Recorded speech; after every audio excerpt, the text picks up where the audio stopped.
하나님 나라는 영원한 나라입니다. 주의 나라는 영원합니다. 우리는 단시간을 사는 것이 아니고 영원한 삶을 삽니다. 아멘. 하나님이 세상을 처음 만드실 때부터 말씀으로 만드셨습니다. 양자 역학자들이 지금 그걸 발견해 가고 있죠. 세상의 기초, 물질의 기초는 따지고 보면 보이지 않는 아원자로부터 안쪽에 들어가서 전자로부터 들어가서 파동에서 기인했다. 그 파동이 때로는 입자가 되기도 하고 입자가 때로는 파동이 되기도 하고 결국 그 모든 것들의 그는 음성, 말씀이라는 것을 지금 학자들이 발견해 가고 있습니다. 그 하나님이 모든 것의 태초이십니다. 그 모든 것의 창조주이십니다. 아멘. 그 하나님이 물질도 만드셨습니다. 가족도 만드셨습니다. 우리도 만드셨습니다. 그러므로 모든 것의 근원, 모든 것이 성공하고 승리하고 발전하고 승진하고 전진하는 길은 하나님과 그분의 말씀에 있습니다. 특별히 여러분 젊은 사람들뿐 아니라 나이 드신 분들은 잠언과 전도서를 저는 추천하고 싶습니다. 전도서는 인생을 다 산 솔로몬의 대부분 전도 그 기록이 나와 있고요. 또 잠언 같은 경우는 솔로몬의 이 세상에서 가장 역사상 가장 지혜로웠던 솔로몬의 잠언, 그리고 아굴의 잠언, 르몬의 의문의 잠언이 나와 있는데 이 잠언을 통해서 하나님이 우리에게 주시는 수천 년의 지혜가 있고 태초의 지혜가 있습니다. 그것을 또 풀어놓으신 분이 예수 그리스도가 지금으로부터 2000년에 오셔서 풀었습니다. 오늘 제목은 의인은 뿌리로부터 열매를 거둔다. 어디서 거둔다고요? 뿌리. 보이지 않습니다. 하지만 열매, 잎, 좋은 열매, 지속적인 열매를 거두는 것은 뿌리로부터 거둡니다. 그럼 의인의 반대는 뭐냐? 악인이고요.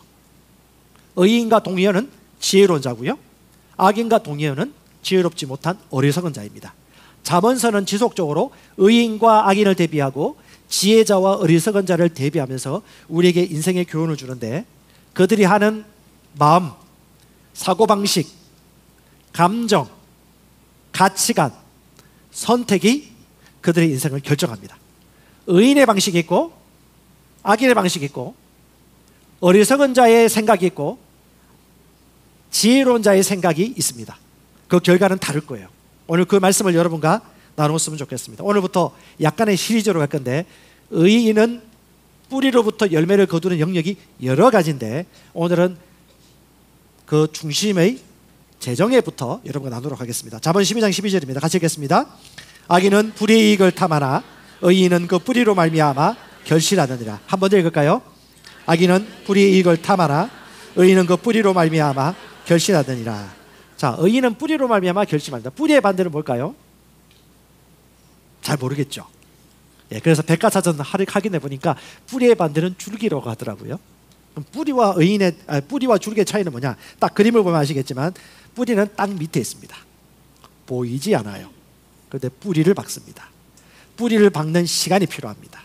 시간이 필요합니다. 깊은 시간, 뿌리가 깊이 박히면 박을수록 높이 있는 나무가 자라고 풍성한 열매가 매년마다 지속적으로 주렁주렁 맺힐 수 있습니다. 줄기는요, 그 뿌리로부터 수분과 양분을 받은 뿌리로부터 그걸 잎과 열매에 전달하는 연결 통로죠. 그런데 의인은 이 생물의 성장 원리를 알고 있기 때문에 뿌리에 시간을 주고 뿌리에 양분을 공급하고 뿌리에가 가치를 둡니다. 하지만 어리석은 자는 빨리 쉽게 열매를 거두고 싶고 공짜로 거두고 싶고 빨리 부유해 주시고 빨리 내가 원하는 결과를 수고 없이 땀도 흘리지 않고 쉽게 얻고자 해서 뿌리에 내가 초점을 두다가 결국 말라버립니다. 뿌리는 뭘까요? 중심, 태도, 하나님의 말씀이 말하고 있는 관점, 우리의 생명, 의식을 말합니다. 여러분, 줄기는요 말라요. 잠시 좋아 보이죠? 오래 가지 못합니다. 뿌리가 없으면 말라 죽습니다. 하지만 뿌리를 지키고 뿌리에 가치를 투자하면요 풍성한 열매를 맺습니다. 이건 제가 좋아하는 잭프루트 사진인데요, 먹어보십시오. 제가 설명해 줄 수가 없습니다. 너무 맛있어요. 제가 두리안하고 잭프루트를 좋아하는데 이 열대과일 아닙니까? 지금 우리나라 남해안 쪽에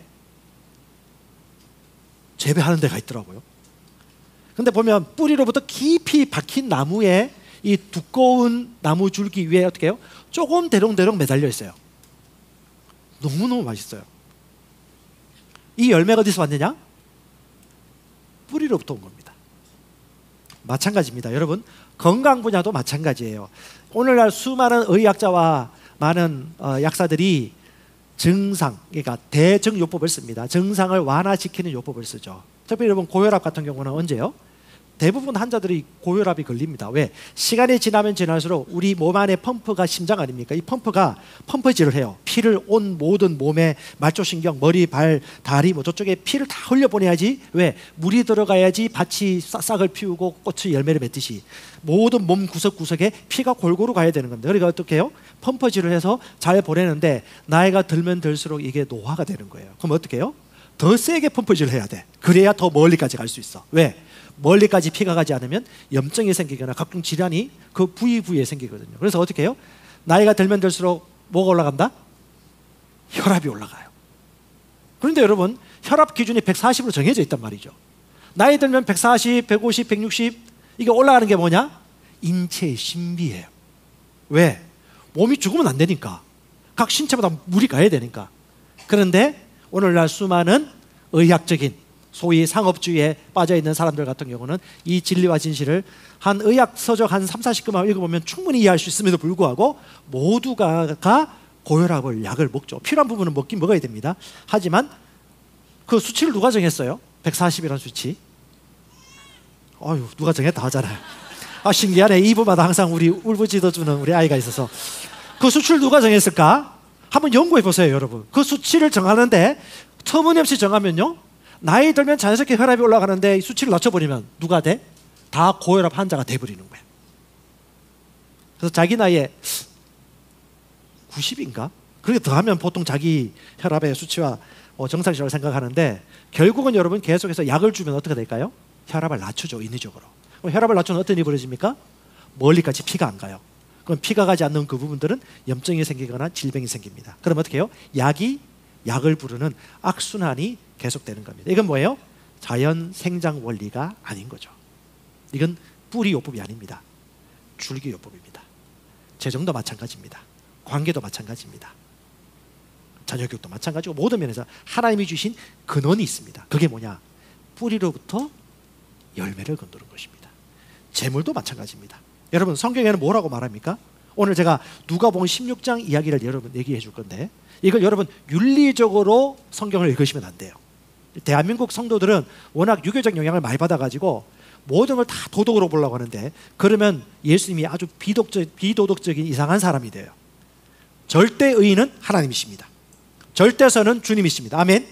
그러므로 말씀을 말하시는 화자, 하나님의 관점에서 보셔야 돼요. 그럼 누가복음 16장은 하나님의 관점, CEO의 관점, 마스터의 관점이에요.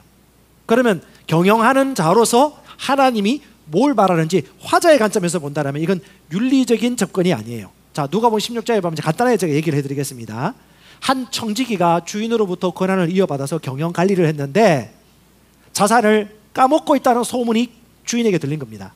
그래서 이 주인이 그래? 내가 가서 살펴보고 해고하리라. 이 소문이 그 청지기에게 들린 겁니다. 그래서 이 청지기가 꾀를 내요. 내가 빌어먹자니 부끄럽고 다른 일 하자니 나는 능력이 없어. 그럼 내가 잘하는 걸 하리라. 그래서 부도덕적인 꾀를 냅니다. 뭐냐? 이리 오시오, 이리 오시오. 이 회사로부터 빚진 사람들 다 불러. 그 뭐 하청 업체들이겠죠. 그 사장을 딱 불러가지고 자, 당신 기름 100말, 기름 50말 바꾸시오. 내가 해준 거야. 줄여주는 거야. 자, 밀 100석 80으로 바꿔. 내가 이걸 해준 거야. 라고 하면서 자기가 해고당한 이후에도 이 사람들로부터 자기가 소위 말하는 뭐 법관들이 일 그만두면 정관 예우의 그 강점을 따라서 로펌으로 스카우트 되듯이 똑같은 그런 일을 저지르는 거예요. 그런데 이 비윤리적인 일들을 우리 주인이신 우리 하나님의 관점, 우리 예수님이 뭐라고 말씀하시느냐? 칭찬을 해요. 이런 비도덕적인 예수님이 계시나? 라고 생각하시는 분은 오늘 한 끼는 다 드세요. 저는 그분을 설득시킬 여력이 없어요. 자, 다시 한번. 자, 누가복음 16장입니다. 16장 제가 앞에 부분은 여러분 제가 얘기를 해줬으니까 자, 16장 8절부터 제가 읽겠습니다. 주인이 그 불의한 청지기가 지혜롭게 행하였으므로, 하나님은 지혜롭다고 얘기하고 계십니다. 지혜롭게 행하였으므로 그를 칭찬하였으니 이는 이 세상 자녀들이 자기들의 세대에서는 빛의 자녀들보다 더 지혜롭게 때문이다. 내가 너에게 이르노니 불의의 만문으로 너희를 위해 친구를 사귀라. 오히려 하나님은 칭찬해 주고 있어요. 뭘 칭찬하는 겁니까? 불의한 재물에 충성한 그 태도와 미래를 준비하는 것에 대해서 칭찬을 하고 있는 거예요. 자, 누가복음 16장 11절 보십시오. 같이 읽어볼까요? 너희가 만일 불의한 재물에도 충성하지 아니하면 누가 참된 것으로 너희에게 맡기겠느냐. 자, 이 청지기가 자기 미래를 준비했단 말이지. 미리. 왜? 그날이 올 것을 예측했기 때문에. 자기가 에너지를 쓰고 계획하고 전략을 세워서 수고했단 말이죠. 다시 말하면, 자, 16장 11절 다시 보세요. 너희가 만일, 재물은 그 자체가 가치 중립이지만 여기는 불의의 재물이라고 얘기해요. 왜? 불의한 청지기가 불의롭게 썼기 때문에. 그럼에도 불구하고 그 재물 자체는 아주 중요하다는 것을 하나님이 이렇게 말해주는 거예요. 재물은 껍데기가 아니에요. 재물은 영적인 것과 연관되어 있습니다.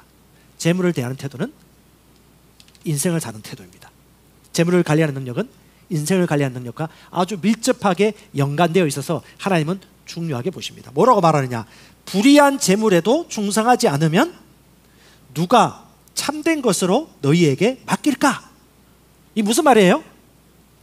불의한 재물은 기본적으로 충성해야지. 불의한 재물도 관리하지 못하는데 더 크고 더 중요한 진짜를 내가 너희에게 맡길 수 있을까? 나는 다른 것도 맡기고 싶어. 그런데 너가 네 앞가림도 못하고 미래의 일도 예측도 못하고 준비하지 않고 제대로 방비하지 않는데 내가 그 모습을 보고 내가 너에게 맡길 수 있을까? 오너의 마인드죠. 하나님의 마인드가 그겁니다. 뭐요? 재물을 다루는 태도, 재물을 다루는 능력, 벌고 불리고 나눌 수 있는 능력, 그 능력을 얘기하는 것이고요. 또 하나는 미래를 알고 예측하고 공부하여 미리 준비하는 태도. 때로는 희생해야 되고요, 때로는 땀을 흘려야 됩니다. 때로는 용기를 내야 됩니다. 때로는 끝까지 견뎌야 됩니다. 그걸 준비하고 계획해서 명석하게 부지런하게 자기의 앞날을 준비하는 전략과 지혜, 실천력, 이게 바로 하나님이 말씀하시는 지혜입니다. 하나님은 도덕적인 분이 아니세요. 하나님 자체가 진리이십니다. 아멘. 지나친 도덕을 뛰어넘으십시오. 하나님이 화자이십니다. 수로보니게 여인은 이방 여인이고 헬라인이었어요. 그 여인이 자기는 병고침 받고 싶어서 예수께 왔습니다. 근데 예수님은 그 여인을 가리켜서 자녀에게 줄 떡이 개들한테 줄 수 없다. 예수님은 그 당시 인종차별적 발언을 하셨어요. 개들. 왜? 유대인 사회에서는 헬라인들은 이방 족속이기 때문에 개예요. 짐승이에요. 근데 예수님이 그렇게까지 얘기하셨단 말이지. 이걸 여러분 윤리적으로 보시면 될 거 아니에요. 그런데 그 헬라인 여인이 주인의 상 부스러기에 떨어지는 떡도, 부스러기도 난 먹을 수 있습니다라고 하실 때 주 예수께서 그를 칭찬하시죠. 무화과 나무를 저주하신 분이 무화과 나무를 저주시키고 말라버리게 하지 않았습니까? 여러분, 하나님의 음성을 들으십시오. 어떤 사람이 지혜로운 자입니까? 재물을 다룰 수 있는 사람. 재물에는 통치 영역이 있어요. 불신자들이 예수 믿고 교회생활 한다고 하는 것은 별로 안 무서워해. 근데 돈을 가지면 두려워해요. 왜요? 돈에는 통치 영역이 있거든요. 다스림의 영역이 있거든요. 그래서 빚이 무서운 거예요. 빚지면 종이 돼요. 하면 재정을 다루는 능력이 크면요, 선한 일들을 많이 할 수 있고 다스릴 수가 있어요.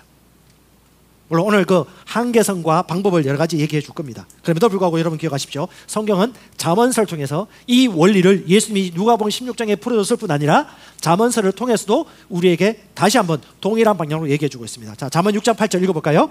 여름에 자기의 먹을 것을 예비하며 수확 때에 자기 양식을 모으느니라. Provides her supplies in the summer. 여름에는 뭐 한다고요? 먹을 양식을 공급해 줘야 돼요. 근데 먹을 양식을 공급하기 전에 어떤 일이 있었죠? 추수 때를 위하여 미리 봄에 씨를 심고 준비하여서 추수 때에 어떻게 해요? Gather her food in the harvest. 추수 때에 그걸 저장하는 때가 있었다는 거죠. 잠언의 지혜는 뭡니까? 추수 때가 있고 먹을 때가 있다. 뭐? 1년, 2년 이후의 때가 있다. 5년, 10년 이후의 때가 있다. 나아가면 은퇴 이후의 때가 있다. 나아가서 재림의 때가 있고 심판받을 때가 있다. 그러니까 우리 인생에 있어서 미래를 미리 예측하고 오늘을 어떻게 준비하느냐, 그것이 바로 우리 지혜로운 자, 의인의 마땅한 삶의 태도와 중심이 되어야 된다는 것입니다. 당장 2년 후에 3년 후에 4년 후에 전세가 나간다. 그럼 어떻게 해야 돼요? 그때를 미리 준비해야죠. 오늘 내가 쓸 것을 아끼고 내가 필요한 것들을 적절하게 지혜해서 수치가 나오잖아요. 계산을 해서 준비하는 것이 뭐다? 의인에 마땅한 것이다. 그래서 오늘 예수님께서 오늘 마가복음 16장에 뭐라고 얘기하냐면 이 세상의 사람 세대의 자녀들이 하나님 나라의 자녀들보다 더 지혜롭다고 얘기하는 게 뭐냐 하면 그 정도는 여러분들이 알고 있으라는 얘기예요. 불의의 재물을 충실하지 못한 자에게 내가 큰 것을 맡길 수 있을까? 중한 것을 맡길 수 있을까라는 하나님의 중심 모의들을 보시라는 것입니다. 지극히 작은 것이 뭐냐? 바로 돈이란 거예요. 이 지극히 작은 것에 충실하지 못한데 내가 중요한 것을 너에게 맡길 수 있을까? 여러분, 지금까지 수많은 한국교회 성도들이나 일반 교회에서는요, 잘못된 오해를 가지고 있었습니다.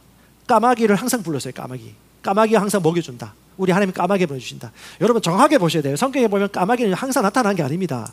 119 위급 상황, 전시 상황, 목숨의 경각심이 까져가지고 내가 충분히 농사짓고 일을 할 때가 아니고 어쩔 수 없는 위기의 때에 하나님이 119 구급차 보내주듯이 까마귀를 보내줘요. 그 까마귀를 통해서 음식을 먹고 살아난 엘리야가 있지 않습니까? 또 하나님이 필요한 대로 채워주시지 않습니까? 기적을 베풀어 주시고. 근데 그건 어릴 때 이야기예요. 위급한 때의 이야기예요. 특정한 상황 때 이야기예요. 하지만 평소에 어떻게 하나님은 재물 주시지 않으세요. 하나님 뭘 주셨습니까? 재물들 능력을 주셨어요. 그 능력을 알고 개발시키고 적용하고 애써서 적용해보는 것은 누구냐? 우리의 역할인 거죠. 그러니까 어린아이 때는 까마귀를 구해. 근데 무지하고 종교적인 삶을 살면 계속 까마귀를 구해.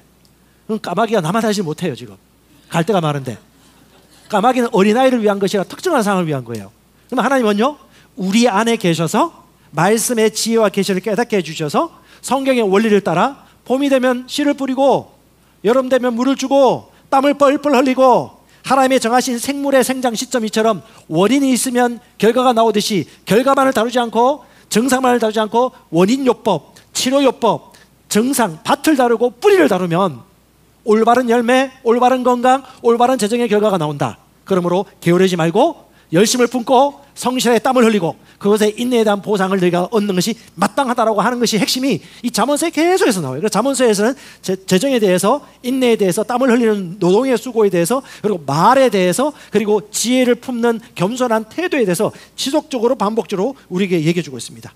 자, 이렇게 생각하고 잠언 12장 12절 다시 한번 읽어보십시다. 새롭게 들릴 겁니다. 읽어볼까요? 악인은 불이익을 탐하나 의인은 그 뿌리로 말미암아 결실하느니라. 아멘. 보이죠? 악인은요, 탐욕하는 자예요. 쉽게 돈 벌고자 하는 자, 쉽게 뭔가 얻고자 하는 자, 뭔가 이번에 투자하면 확 나오겠지. 그게 탐욕, 탐심이거든요. 이건 악한 겁니다.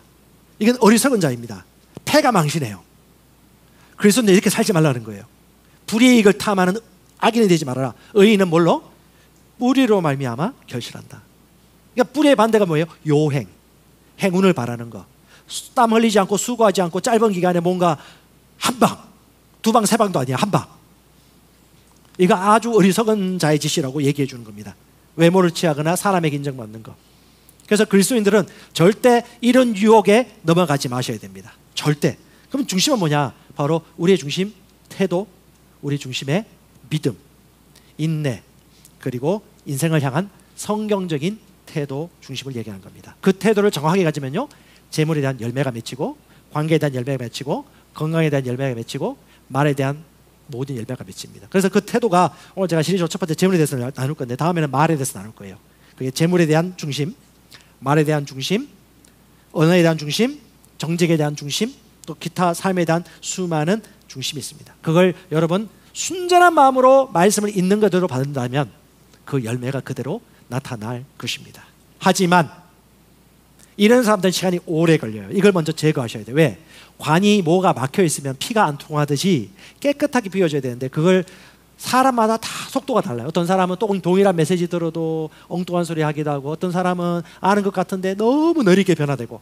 그 이유가 뭐냐? 여러 가지가 있는데 제가 몇 가지 한번 정리를 해봤습니다. 첫 번째, 전통적이고 종교적인 사람. 교회에서 열심히 신앙생활 했는데 너무 전통적이고 종교적이야. 말씀보다 전통과 종교가 앞서는 사람은 시간이 오래 걸릴 수 있습니다. 두 번째, 자기 경험과 지식이 높은 사람, 선입견을 가지고 있는 사람. 도덕적 연민이 하나님보다 강한 사람. 너무 도덕적이야. 너무 긍휼이 많아. 귀 있는 자는 들으십시오. 율법과 정죄의식에 빠져있는 사람. 너무 율법적이에요. 잔머리 굴린 사람. 성경에 잔머리 장게 많이 나옵니다.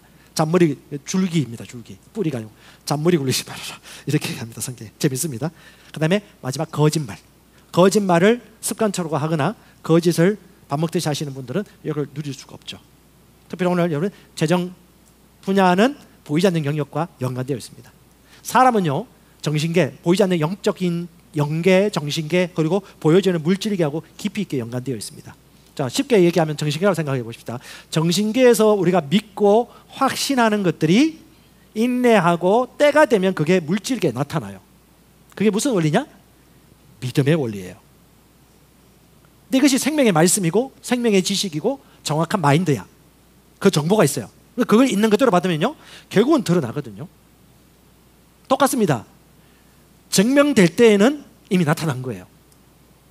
기회가 있을 때 증명되지 않더라도 이걸 붙잡아야 되는 거예요. 그래서 증명과 기회는 반비례입니다. 나타나지 않을 때 보이지 않는 뿔의 영역을 물 주고 땀을 흘리고 공부하고 인내하고 도전하고 끝까지 견디고, 이건 치유도 마찬가지고요, 믿음도 마찬가지고요, 재물도 마찬가지고요, 자녀에 대한 믿음도 똑같습니다.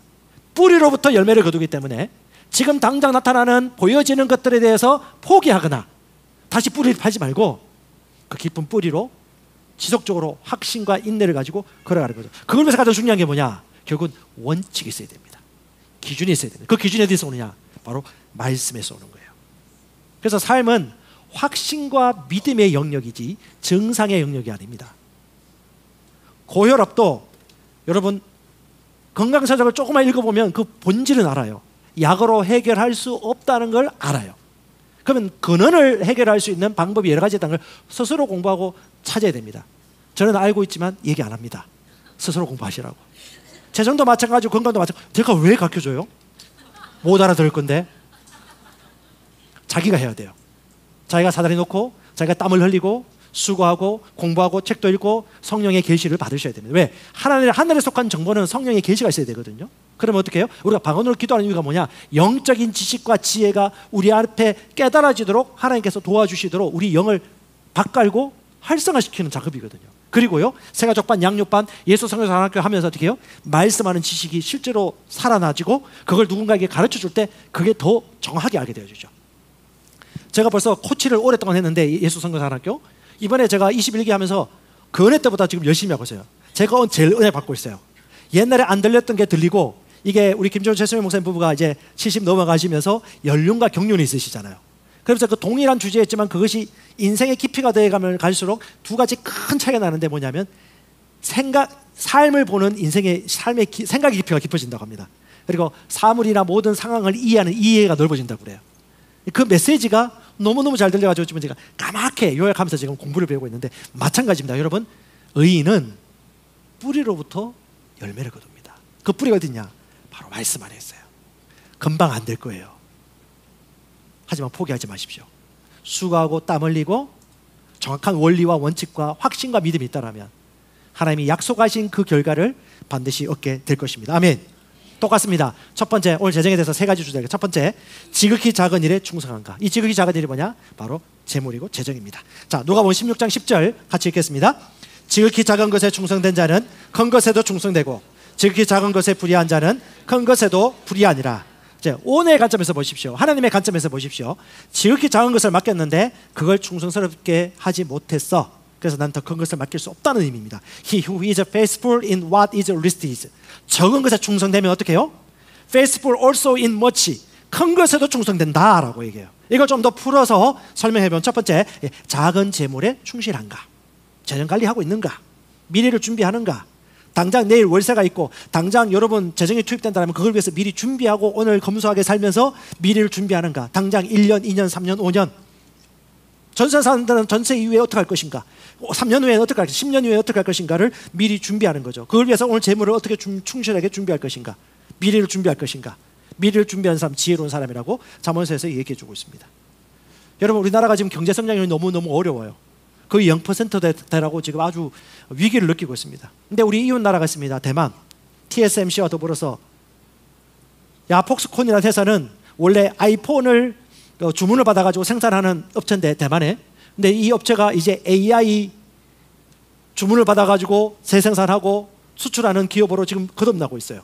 그래서 대만 테크 기업들끼리 지금 연합해가지고 아주 대만의 경제 성장과 부흥을 지금 예견하고 있습니다. 너무 옆 나라 국민으로서 너무 부러워요. 그럼 대만이 왜 그렇게 되냐? 투자할 만한 환경이 있다는 거지. 뭐 기업 규제일 수도 있겠고요, 아니면 정직한 어떤 정치 체계일 수도 있고요, 어떤 리스크가 좀 다른 나라보다 적은 뭐 그런 여러 가지 요인들이 있겠죠. 근데 대만이 왜 그럴 수밖에 없느냐? 뭔가 자유민주주의 안에서 뭔가 선택할 수 있고 투명할 수 있고 기업에 하기에 좋은 무슨 환경이 있겠죠. 너무 부러워요. 그런 가치와 기준을 심었기 때문에 금방 된 게 아닙니다. 그런 제도가 있기 때문에 기업하기 좋은 기업 땅이 되었기 때문에 사람들이 투자하는 것이고, 그 다음에 수많은 기업들이 왜 텍사스로 갑니까? 텍사스는 법인세라든가 기업에 대한 세금이 너무너무 적기 때문에 기업이 이윤을 추구하기 위한 것이에요. 이게 뭐냐? 자유 선택 의지에 따른 결과를 아는 사람들이 저마다 자기가 똑똑하기 때문에 보고 검색하고 찾아가는 것이죠. 마찬가지입니다. 이 세상에서 삶의 원리는 결국은 여러분 영적 세계와 물질 세계가 연관되어 있고, 이 세계를 움직이는 그 좋은 도구로서의 통로가 뭐냐면 재물이라는 것을 절대 부인하시면 안 됩니다. 그러니까 돈은 중요합니다. 하지만 위험합니다. 위험합니다. 하지만 중요합니다. 우습게 여길 게 아닙니다. 관가해서도 안 됩니다. 종교로 말미암아 정죄해서도 안 될 문제입니다. 그래서 저와 여러분들은 어떻게 해요? 미래를 준비하며 예비하시고 다룰 수 있어야 됩니다. 재정의 지배자가 되어야지 재정의 탐욕에 끌려가지고 지배 당하면 안 됩니다. 목표가 명확한가 생각하십시오. 내 삶을 향한 하나님의 목적과 부르심이 무엇이냐? 직장생활 열심히 하는 게 목표입니까? 애 열심히 키우는 게 목표입니까? 아니에요. 대한민국에 태어나서 사는 게 목표입니까? 아니에요. 60까지 잘 널는 게 목표입니까? 아니에요. 하나님이 새로운 피조물을 거듭난 영에게 주신 각 사람을 향한 자기만의 지팡이 부르심이 있다는 거죠. 그럼 그 부르심을 앞에서 성령 안에서 꾸준하게 기도하고 성령 인도받으면서 내가 어떻게 뿌리를 내야 될지 인도받는다면 목표와 가치가 정해지겠죠. 원칙이 정해지겠죠. 수치가 정해지겠죠. 그래서 그걸 정하고 목표를 매일마다 한 번 더 묵상하고 되새기면 그 목표가 점점점 내게로 다가오는 자연스러운 생물 성장의 원리가 영적 원리라는 거예요. 이게 바로 영적인 것이고 자연적인 것이다. 삶이 영적이다. 아멘. 그러니까 성경에서 이런 얘기를 계속해서 얘기하고 있는 거예요. 놓치기에 아까운 사람인가? 내가 회사 갔는데 나 당신 진짜 떠나보내기 쉽지 않다. 사장님한테 이런 얘기 들어보신 분? 너무 잘 살고 있는 거예요. 저 들어본 적 있거든요. 왜 그런지 생각해봤어. 아, 내가 정직하게 보였구나. 아, 내가 딴짓 안 하고 성실하게 했구나. 그러니까 하나님은 우리가 모든 세상 기업이라든가 회사에서도 인정받는 사람이 되기를 원해요. 아깝지 않은 사람, 그리고 보상을 바라지 않더라도 최선을 다함으로 말미암아 이 세상 불신자라도 그들이 인정하는 건 뭐냐? 돈이에요. 다스림이에요. 그래서 성경은 정확히 합니다. 돈을 가진 자는 다스린다. 빚진 자는 체주의 종이 된다. 그걸 유대인은 철저하게 믿어요. 그러니까 어떻게 해요? 철저하게 그렇게 살아요. 구약에서 말씀하고 있는 지혜서를 따라서. US 스틸의 창업자인 찰스 수왑에 대한 아주 재밌는 이야기입니다. 나폴레온 힐의 책에 나온 책인데요, 저는 그 T.L. 로소 목사님 긍정적 욕망의 힘 책을 읽다가 거기에 나와 있는 자기개발 서적의 저자들 책을 제가 지금 다 읽고 있어요. 왜? 그분이 성경적으로 얘기하니까. 근데 그분들이 왜 그 언어를 썼냐 하면 뭐 우주, 에너지, 마인드, 여러 가지 단어를 씁니다. 에너지, 우주의 기운, 빛인데 다 그 용어를 쓴 게 특별한 신비의 종교를 얘기한 것이 아니라 기독교적인 성경의 마인드 위에서 종교자들로부터 정죄를 받기 싫어가지고 그 언어를 바꿔버렸어요. 그게 성령님이고 하나님 말씀이에요. 그걸 해석하고 보면요, 그 책의 제목이 책 잘 팔리기 위해서 책 제목을 다 비슷하게 놓은 거지, 그 영어 원제를 보면 그 의미가 아주 정확하게 얘기하고 있습니다. 그 부가 무슨 부인가를 보셔야 돼요. 무슨 부를 진짜 부라고 얘기하는가, 그 부를 이루는 마스터 키가 무엇인가, 그게 성경의 원리예요. 그걸 그들이 성경을 묵상하면서 풀어놓은 원리거든요. 거기 보면 한 가지 나온 게 뭐냐면 보상을 생각하지 않고 최선을 다할 수 있는가. 그 찰스 수왑이라는 US 스틸 회장이 자기 하청업체에 잠시 검수하러 내려갔는데, 그때 갑자기 속기사 한 사람이 갑자기 와가지고 뭔가 제가 도와줄 거 있습니까? 라고 질문하더라는 거지. 당신 어떻게 여기 왔습니까? 위로부터 보고받았습니까? 아닙니다. 그냥 왔다는 얘기 듣고 제가 좀 도와드릴 거 있나 싶어서 왔습니다. 편지나 전보 칠 거 있습니까? 제가 속기사니까 잘 써서 보냈습니다. 그러니까 이 찰스 수왑이 그때 눈여겨보고 이 사람의 이름을 적어놨죠. 그리고 난 다음에 나중에 이 사람을 보좌관으로 부릅니다. 그리고 이후에 이 사람은 거기에 관계된 제약회사의 CEO가 되어집니다. 시작은 작았어요. 근데 그 마음의 중심에 뭐가 있냐? 타인을 위하여 섬기고자 하는 마음, 최선을 다하고자 하는 마음, 오너의 성공에 내가 동참하고 싶은 순전한 양심. 그걸 리더가 본 거죠. 다시 말합니다. 누가복음 16장은 예수님이 오너로 나와요. 오너의 마음에 가장 합한 사람이 어떤 사람입니까?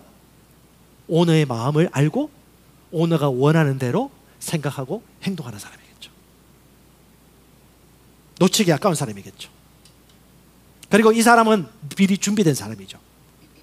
그때만을 위한 것이 아니라 준비되었기 때문에 기회를 잡을 수 있는 것이죠. 그래서 평소 하나님이 내게 재물을 얻을 능력을 다 주셨지만 그 능력을 내가 구비시키고 훈련시키고 지혜를 얻고 공부를 하고 지식을 얻고 하면 전세의 흐름을 읽고 준비되면 어떻게 해요? 하나님이 그 기회를 붙잡을 수 있도록 도와주시죠.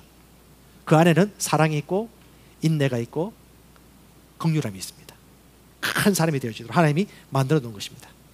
그래서 우리 의인은요 계속해서 변해 가야 됩니다. 왜? 우리의 목표가 누구까지예요? 예수 그리스도의 장성한 분량까지 이르게 하기 위하여. 얼마나 바울 서신에 반복해서 나옵니까?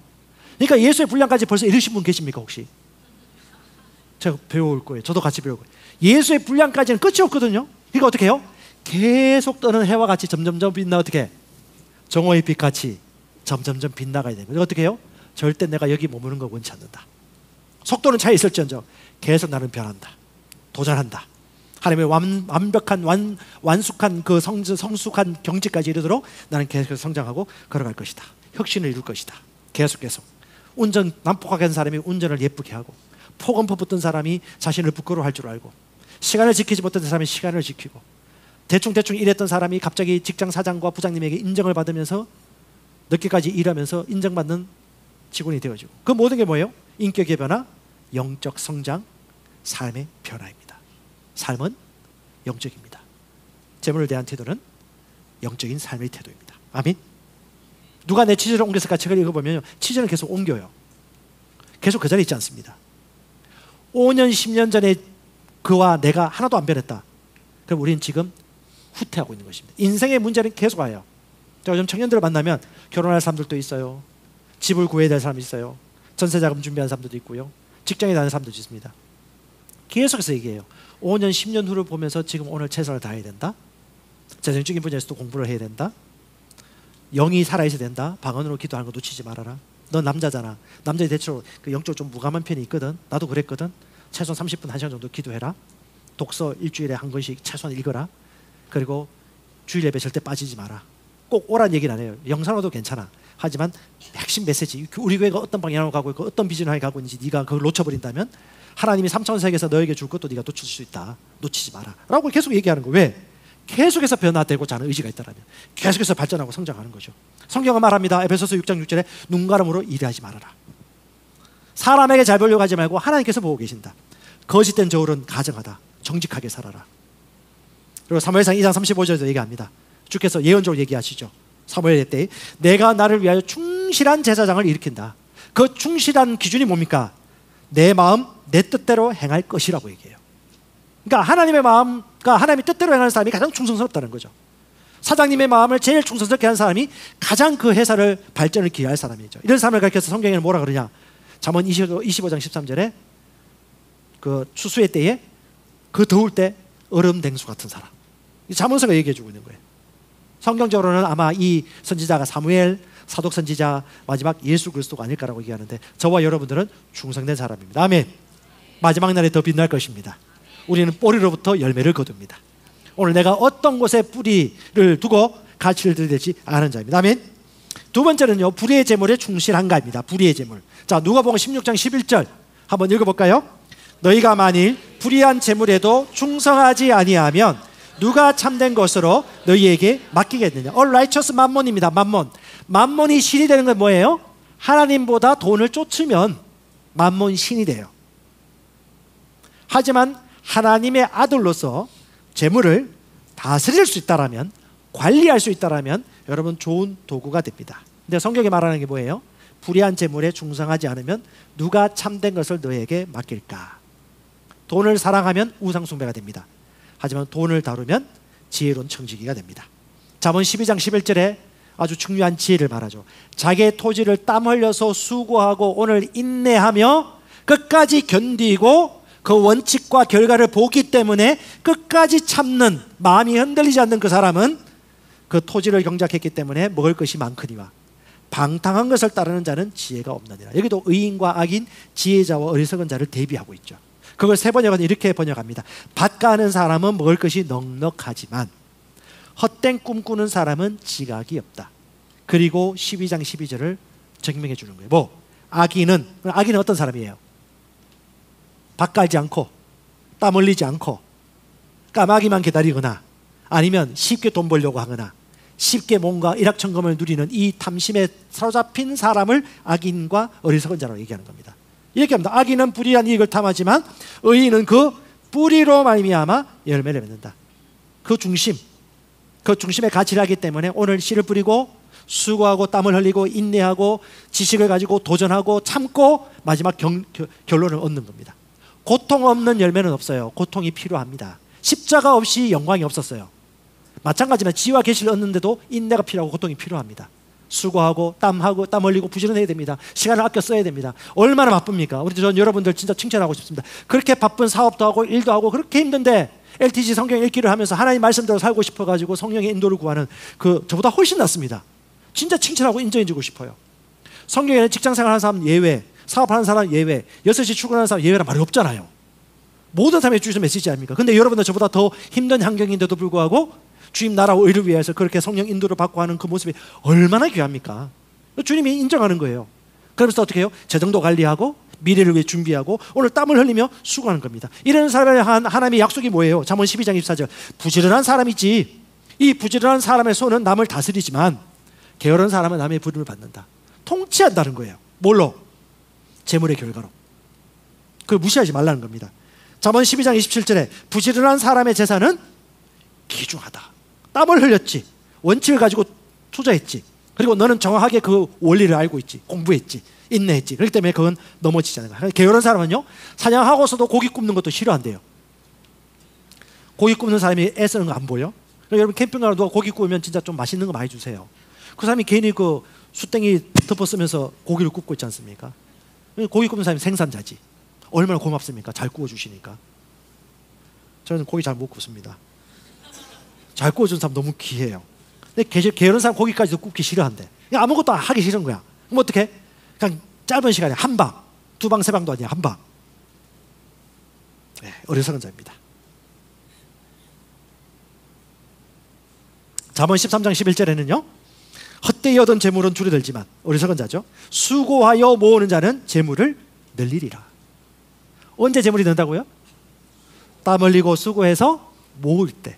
저축을 얘기하고 소비 습관을 얘기하는 겁니다. 내가 막 써.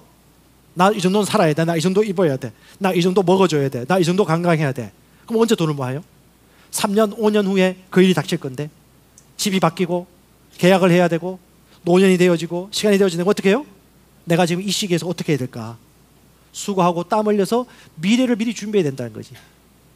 가장 어리석은 사람이 뭔지 아십니까? 말세가 가까이 오고 있어요. 3년 후에 주님이 오실 것 같아. 다 때려쳐 그냥.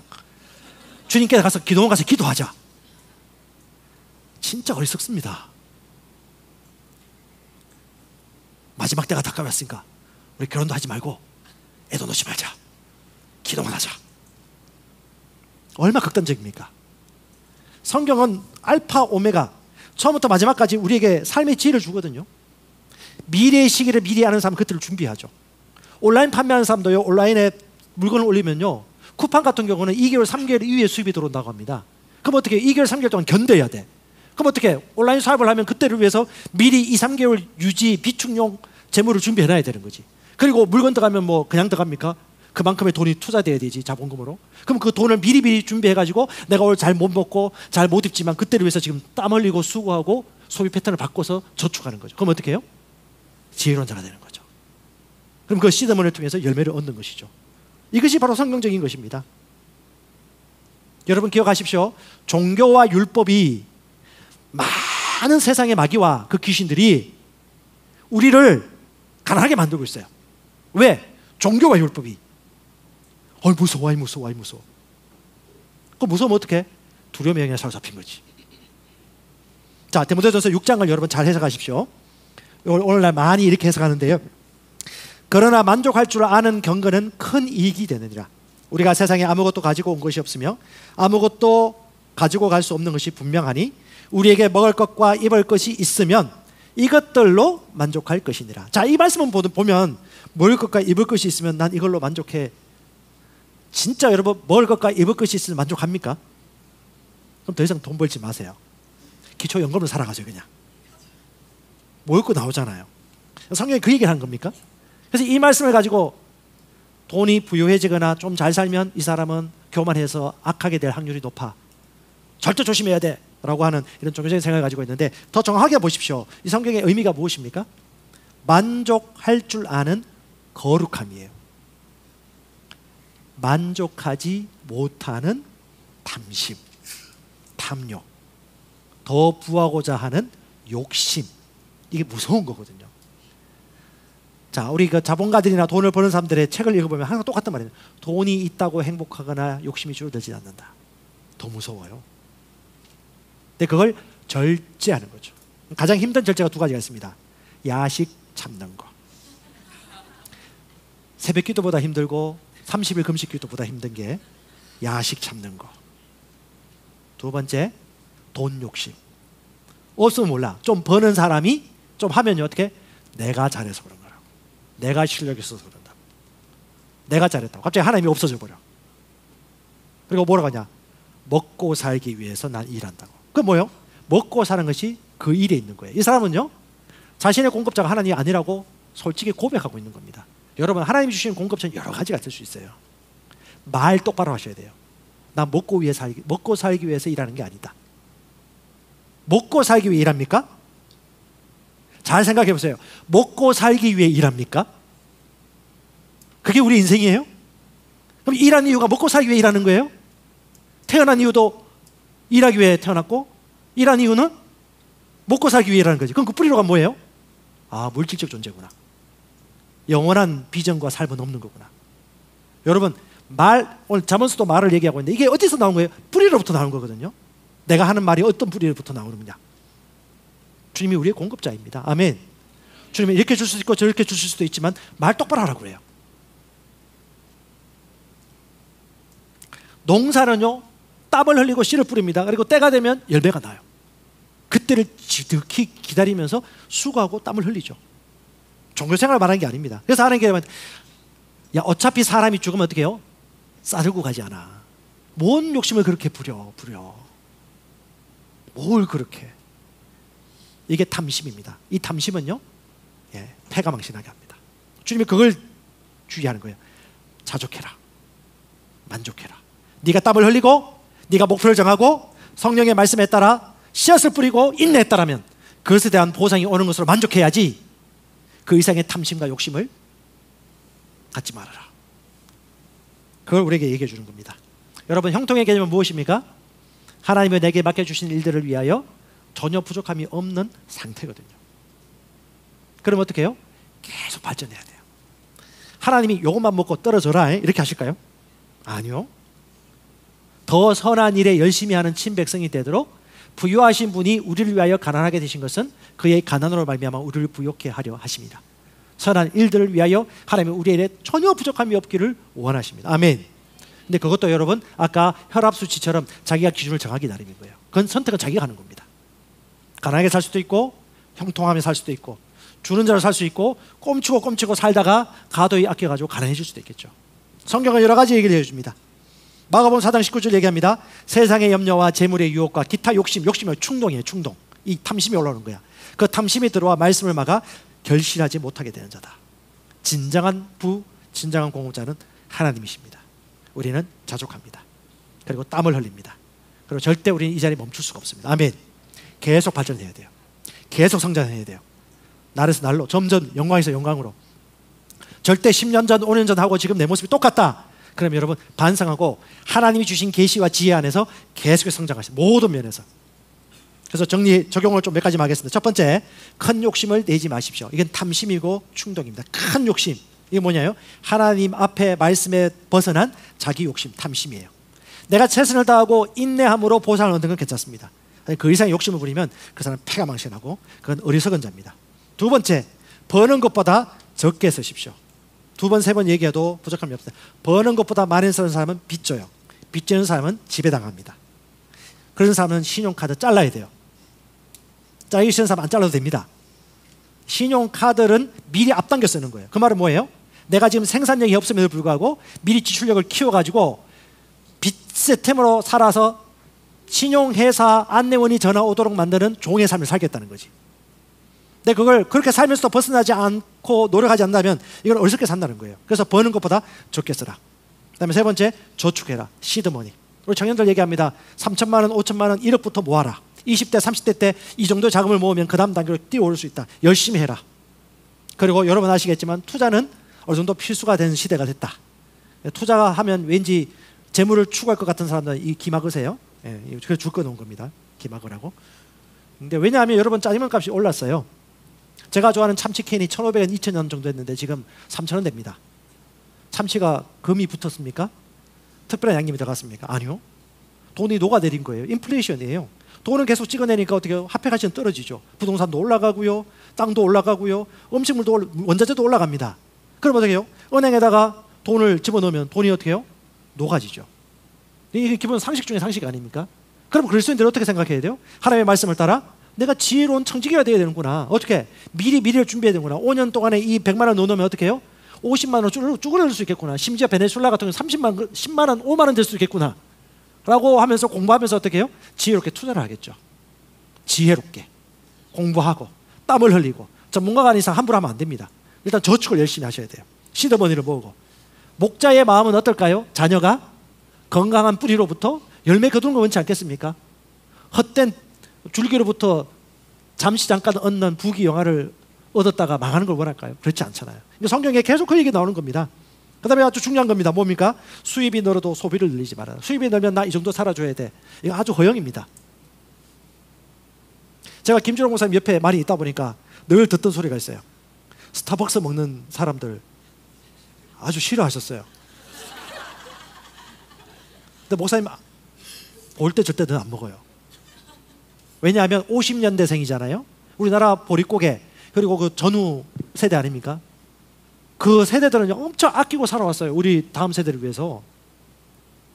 너무 맛있는데 값을 들어보고 값이 비싸면 맛이 없어진대요, 목사님은. 근데 그걸 이해해야 돼요. 근데 목사님 여러분들 그 얘기 하더라고. 근데 이걸 내가 다음 세대한테 강요를 하지 않겠다. 나도 꼰대가 됐다, 그거는. 왜 지금 세대하고 다르니까. 뭐냐, 본질은 뭐냐. 수입이 늘어도 지출을 늘리면요 절대 모을 수 없습니다. 미래를 준비할 수 없어요. 그래서 그리스도인들은 수입이 늘어도 내가 합당해 나갈 지출은 고정하되 수입은 다음 시드머니로 준비하고 미래를 준비하셔야 됩니다. 왜? 어차피 그날은 올 것이니까. 이게 지혜란 자다. 그 다음에 성경은 참 신기한 거 얘기하죠. 아끼면 수입을 얻는다는데 가도이 아껴도 가난해질 수 있다. 성경이 참 신기하죠. 모순 아닙니까? 잘 모아라고 해놓고는 또 많이 아끼면 가난해질 수 있다고 얘기하잖아요. 주는 자의 삶을 살라고 우리에게 얘기해 주는 것입니다. 오늘 시간이 좀 많이 가서 이제 마무리 좀 할게요. 오늘 제가 세 번째 주제는 오늘 못할 겁니다.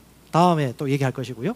언어에 대해서, 정직함에 대해서, 그 뿌리의 영역에 대해서는 제가 계속해서 말씀 나눌 건데, 자, 디모데전서 6장 17절 18절에 우리 삶의 본질에 대해서 얘기해 줍니다.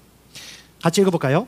너가 이 세대에서 부한 자들을 명하여 마음을 높이지 말고 정황이 없는 재물에 소망 두지 말고 오직 우리에게 모든 것을 후히 주사 누리게 하시는 하나님께 두며 선을 행하고 선한 사업을 많이, 조금 할까요? 많이 하고 나눠주기를 싫어할까요? 좋아하고 너그러운 자가 되라. 아멘. 이 세상 사람들도 똑같이 얘기하는 게 있습니다. 진짜 큰 사람은 너그러운 사람, 진짜 큰 사람은 긍휼이 많은 사람, 진짜 큰 사람은 선한 일들을 많이 하는 사람. 의인은 뿌리로 말미암아 열매를 거둡니다. 지속적으로 거둡니다. 계속해서 거둡니다. 더 많이 거둘 것입니다. 우리는 지혜자입니다. 아멘. 아버지 하나님 감사합니다. 재정 분야에 있어서 하나님의 말씀과 원칙과 진리가 무엇인지 깨닫게 해주셔서 감사하고 주님 지혜와 계시를 더해 주십시오. 그리고 이를 실천할 수 있도록 성령께서 우리에게 힘을 주시고 결단하고 나아갈 때 절대 포기하지 말고 하나님의 말씀이 확신이 있기 때문에 원칙이 있기 때문에 후회하지 아니하고 뿌리를 파보지 않고 하나님이 정하신 때까지 인내하며 보상을 얻는 아름다운 인생을 살게 하신 주님을 찬양합니다. 우리를 부유한 자로 부르신 주님을 찬양합니다. 예수님의 이름으로 기도합니다. 아멘.